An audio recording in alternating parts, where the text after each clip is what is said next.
Agora é o seguinte, nós estamos recebendo aqui no estúdio a nossa querida Danúbia Pires. Ela é psicóloga. O IBGE, gente, diz o seguinte, que cerca de 23% dos brasileiros são vítimas de bullying. Tem algumas coisas que eu não entendo muito, mas a gente vai entender melhor com a nossa psicóloga. As pessoas falam muito de bullying, mas eu me lembro muito bem que na minha época, né, lá para os anos 1980, deixa nada, eu falo, gente, olha, resolvidíssima, Ed. Lá em 1980, né, as pessoas praticavam o tal do bullying. Olha, eu fui chamada de quatro olho, porque queria usar óculos. E aí eu tinha um óculos de descanso. Eu era chamada de Olivia Palito, porque era muito magrinha, muito magrinha. E tinha um apelido, ó lá, Páscoa. Quando chegava Páscoa, lá vem a coelhinha, para dar ovo de Páscoa pra gente. Então, assim, parece bobo, porém, muitas coisas aconteceram. Pescoço de girafa. Eu tive esse apelido, pescoço de girafa, porque eu gostava de usar o cabelo curtinho e o pescoção grandão, e eu ainda muito jovem. Então, assim, o que eu tô querendo dizer? Naquela época existia muito isso. Isso não quer dizer que isso não tenha sido chato. Mas nos últimos tempos a gente tem percebido que a palavra bullying, ela tem chegado mais na vida das pessoas, o nome bullying, como um atraso gigantesco. E aí a gente quer entender melhor. Até que ponto essa história do bullying, de uma certa forma, pode ser algo ruim, pessimamente ruim, ou se somos nós, seres humanos, que fazemos com que essa palavra bullying se torne mais grave ainda, né? Através dos nossos comportamentos. E aí a psicóloga que está aqui vai poder nos explicar melhor e nos dar assim, um embasamento do que mudou, ou do que na época também poderia ter trazido um pouco de problemas para a vida dessa pessoa.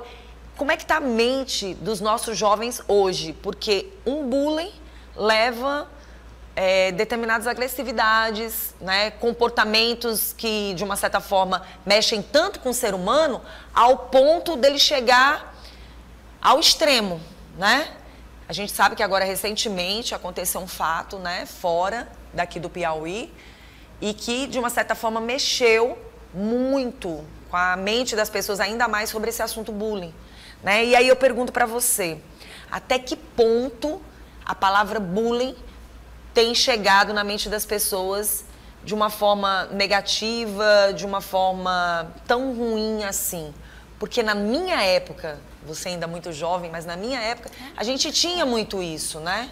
Tudo bem, minha linda? Tudo bom, prazer. Prazer é todo meu. Feliz Bom de ter dia. você aqui mais uma vez, Danúbia. Realmente, assim, a gente sempre diz que o bullying sempre existiu, né? Sim. A gente sempre teve essas questões, né? Mas atualmente a gente percebe realmente que essa intolerância está cada vez maior, né? E o que a gente observa é que a sociedade está intolerante, Sim. né? A gente observa que hoje a gente tem uma polarização, que ou a gente é verde ou a gente é vermelho, e a gente é obrigada a seguir, né, esse caminho. E na escola não é diferente, né? Então, assim, está fora dos padrões, não está seguindo nem A, nem B, então vamos atacar aquele dali, né? E é uma questão realmente de saúde pública, a gente pode dizer que sim, o bullying é um crime, né? Quando a gente não começa a trabalhar essa questão do bullying ainda na escola, ainda nas crianças e nos adolescentes, a gente se torna um adulto que pratica assédio moral no emprego, né? Então, assim, a gente precisa ter muita atenção em relação a esses comportamentos, né? A palavra sensibilidade, né? Eu percebi que até o marketing nessa Copa, ele fez algo diferenciado. Não sei se vocês perceberam, não sei se quem está aqui perto da gente, quem está em casa também assistindo o nosso programa, ou até a própria psicóloga tenha percebido. Mas o próprio marketing, né, televisivo, marketing de redes sociais, tem trabalhado uma camisa e umas cores que não se trabalhou tanto no passado. Não sei se vocês perceberam, mas o azul e o branco e até o preto prevaleceram muito nesta Copa. Vocês perceberam isso? Percebi. As camisas, você consegue encontrar mais camisas sendo compradas, no caso azul, preta, inclusive branca. Muita gente usando essas cores e muitas pessoas deixaram de usar tanto o amarelo e até o verde foi chamado mais atenção, né? Então, assim, quando isso acontece, as pessoas se colocam num posicionamento de que se eu usar o amarelo eu posso ter problemas. Nem todo mundo tá com a cabeça boa para entender que o amarelo, o verde, o azul, todas as cores são nossas, são da nossa bandeira. E aí, psicologicamente falando, esse lado da saúde mental, como a gente pode trabalhar a cabeça de um filho, como a gente pode trabalhar a nossa própria mente, como a gente pode fazer com que o ser humano que está no nosso convívio entenda o que é o bullying e até que ponto esse bullying pode trazer problema para a vida da pessoa. Atualmente a gente trabalha a questão do bullying mais no sentido da conscientização. Sim. Mesmo, né? Há muito tempo a gente não fala mais só não diga não faça, né? Até porque a gente entende que os nossos adolescentes hoje eles estão mais conscientes, cada vez mais conscientes, né? E a gente precisa trabalhar essa conscientização, precisa trabalhar essa empatia, precisa trabalhar o respeito, né? O respeito ao diferente. Não pensa como eu, mas eu preciso respeitar essa diferença, né? E trazer isso para a escola, né? O local onde mais acontece bullying é na escola, mas não é só na escola que acontece, né? E aí a gente precisa de todo mundo, a gente precisa da família, a gente precisa da igreja, da sociedade, das religiões, para a gente poder começar a trabalhar isso, né? Para que as pessoas elas passem a ser pelo menos um pouquinho mais tolerantes em relação ao outro, né? Que essa intolerância é que vem cada vez mais gerando esse desconforto, essas agressões. Antes a gente tinha um perfil de quem praticava o bullying, que era aquele meninozinho que brigava, e hoje não, né? Às vezes são pessoas altamente simpáticas, mas intolerantes, né? Muitas vezes a gente observa que as pessoas elas têm um jeito de se vestir diferente, um cabelo diferente, né? As pessoas, porque todo mundo tem uma época, uma fase na vida, né? Que você usa algo, que você deixa de usar o que as outras pessoas usam, você acaba tendo sua personalidade e você está definindo a sua personalidade. Isso é algo também que as pessoas têm que deixar acontecer, porque quando você está na infância e que você chega na adolescência, existem muitas mudanças dos próprios hormônios, são muitas espinhas, né, dos nossos adolescentes, às vezes um corte de cabelo que não ficou legal, é muito alto ou menorzinho. São muitas situações. Como a gente pode trabalhar, principalmente a mãe e o pai, a mente dessa criança para a nova geração, para essa geração de agora, para as mudanças que a gente tem aí, para as atitudes que foram tomadas relacionadas ao bullying. O que acontece hoje não é o que acontecia no nosso passado. As leis, elas estão mais voltadas à dor do outro, porque tem trazido problemas de saúde mental, né? As pessoas têm adquirido doenças mentais, principalmente por essas pressões psicológicas. Então, assim, 1, 2, 3 pessoas em cima de uma única pessoa apenas, né? Então, assim, isso tem que ser reforçado. Até que ponto você pode chegar, é uma brincadeira, deixou de ser uma brincadeira, vira um bullying? A partir do momento que causa sofrimento, né? Causa sofrimento, a pessoa já não quer mais sair de casa, né? A pessoa já começa a mudar o seu comportamento. Aí, nesse momento, a gente já precisa ficar atento. E a gente precisa ficar atento aos dois perfis, né? Tanto para quem é o agressor como para quem é o agredido. Todos os dois precisam de um apoio psicológico, né? Porque quem é o agredido sofre bastante, a gente tem muita atenção em relação a isso, até porque fica com a autoestima baixa, né? Pode correr o risco de depressão, ansiedade, levar até ao suicídio. Mas quem ataca também precisa de apoio, precisa de acompanhamento, porque é uma pessoa que sofre também, né? Às vezes sofre agressão em outro lugar e acaba, né, revertindo ali naquele bullying. Doutora, algumas pessoas, elas guardam para si as suas dores. Nem todo mundo mostra o que está sentindo. Quando vem mostrar, muitas vezes já é tarde demais, né? Já tomou alguma medida, já fez algo que não seria interessante fazer. E o que tem que ser conversado dentro de casa relacionado ao bullying? Seja para aquele que se diz ser o agressor ou não, porque provavelmente é praticamente claro isso, já foi mostrado que quem muitas vezes agride, de uma certa forma, já foi agredido também. Na verdade, é como eu falei, a questão da conscientização e o diálogo. O diálogo é super importante, principalmente entre os pais e os adolescentes e as crianças, para a gente entender o que é que está acontecendo, não ter medo. Às vezes os pais não querem ver que o filho está fazendo isso na escola, porque não, meu filho não faria isso. E a gente não sabe o que é que essa criança realmente está sofrendo. Então é conversar, é ter um diálogo aberto, não existe temáticas difíceis.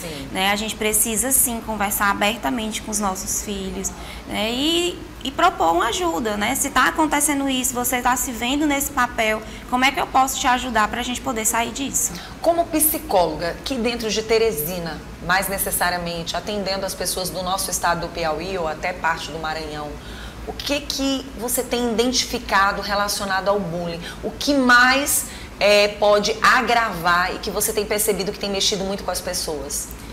Na verdade, o que tem mexido muito com as pessoas é a dificuldade de lidar com as emoções, E essa questão do bullying, ela gera muito essa questão dessa angústia, desse medo, de não poder falar, medo de as pessoas não entenderem o que você está passando, E aí, assim, essa dificuldade de lidar com o que você sente acaba gerando as outras consequências, como a depressão, a ansiedade.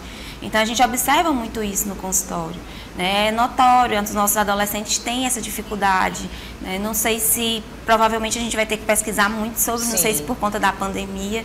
A gente teve um momento ali dentro de casa e agora a gente está retornando. Então, assim, as emoções estão bem afloradas e o que a gente percebe é isso, essa dificuldade realmente de lidar com isso. Porque a gente tem também observado que hoje as pessoas têm que ter um certo cuidado ao lidar com as pessoas, mas muitas vezes as pessoas nem imaginam que estão fazendo bullying às vezes. Você às vezes está querendo brincar, Às vezes acontece, você vai ter uma brincadeira, mas aí o bullying ele já se torna desagradável se não é uma única brincadeira, não é uma única vez, porque tudo tem limite, Até que ponto existe um certo limite de brincadeiras, Isso também tem que ser muito trabalhado na cabeça das pessoas, porque elas imaginam que, nossa, tudo agora é bullying. A gente ouve muito isso. Mas a gente tem que pensar na questão do respeito, realmente, E o bullying, ele se torna bullying a partir do momento que é repetitivo, e que causa esse sofrimento no outro. Então, assim, é uma brincadeira e a pessoa não gostou da brincadeira. Falou uma vez e a pessoa insiste, vira bullying. Vira bullying, com certeza. Pronto. Então, olha, gente, nesse exato momento, tudo que a gente quer é que as pessoas possam entender o sentimento do outro. A gente fala muito de empatia, mas é impressionante como a palavra é muito falada, porém muito pouco praticada. E é aprendido, Sim. A empatia a gente aprende, a gente ensina as crianças a serem empáticas. Então, assim, por mais que você diga assim, eu sou uma pessoa que eu não sou empática, eu não tenho essa habilidade. Mas o nome já está dizendo, é uma habilidade e a gente pode aprender. Então, a gente precisa realmente aprender e colocar em prática essa questão dessa empatia, de se colocar no lugar do outro, de perceber o outro, de respeitar o diferente, Muito bom, acho até que deveria ser uma das disciplinas, de dentro de uma escola para se trabalhar, porque a gente tem um lado religioso, porém, esse seria um lado mais educacional mesmo, que tem que começar na família, mas muitas vezes os próprios pais fazem bullying com seus próprios filhos, Isso tem que ser algo trabalhado na mente dos pais também. Porque às vezes você quer trabalhar seu filho, mas você é uma pessoa que pratica o bullying. Então, às vezes você leva essa situação para o teu filho como se fosse algo normal. E ele, muitas vezes, inocentemente, também leva isso para frente achando que é normal. Então, a educação começa de casa. Mas a gente sabe que tem que ser trabalhada perante toda uma sociedade, porque o que foi engraçado no passado, de repente, são traumas adquiridos para o hoje. Às vezes você, adulto, pode ser essa pessoa, com certeza. E aí é como eu falei, quando não trabalhado na infância, às vezes se torna um adulto que no ambiente de trabalho, faz assédio moral com os colaboradores. Sim. E aí só está repetindo o que fazia na infância. Bom, eu espero que as pessoas tenham entendimento de que é muito grave e que muitas pessoas, muitas vezes, tiram suas próprias vidas e passam muito tempo caladas. Então, você que está aí sofrendo bullying, você que está passando por esse momento, não guarde para você esse sentimento. Se você não está gostando, não está achando interessante, converse até com a pessoa que está fazendo isso. Se ela, por exemplo, continuar, aí é a hora da pessoa tomar as devidas providências. Não deixar se acumular, né? E um alerta que a gente faz para os pais é ficar atento às mudanças de comportamento, né? Às vezes a gente diz assim, a gente só vai conseguir perceber porque a pessoa se esconde, né, se retrai, e às vezes não. Né? Às vezes uma euforia, às vezes um comportamento, né, eufórico, uma felicidade exagerada. Então, toda mudança de comportamento é um sinal de alerta. Né? Então, assim, meu filho está diferente, o comportamento dele geralmente não é esse. Vamos atrás de tentar identificar o que é que está acontecendo ali com aquela criança e com aquele adolescente. Muito bom. Eu quero agradecer a nossa querida Danúbia que veio aqui para o programa para conversar, para tentar passar mais uma vez essa boa educação para quem está em casa assistindo o programa. E, obviamente, a minha criança, a tua criança, as nossas crianças só vão ter esse entendimento se você também mudar suas atitudes e comportamentos. Não é isso? Exatamente. E se não conseguir, tem que procurar ajuda. Com certeza. Vamos colocar o Instagram aí da nossa psicóloga e quem quiser entrar em contato com ela já pode manter contato, porque o Instagram é Psi Danúbia Pires. Muito obrigada pela sua presença. Eu que agradeço. E a gente conversar sobre um assunto que eu acho que tem que estar sempre sendo tratado, conversado. A gente não pode cair no esquecimento, para que as pessoas possam entender que é sério. É muito sério. Às vezes quem faz a agressão e quem sofre nem sabe o tanto que isso é sério. Verdade. Muito obrigada, tá?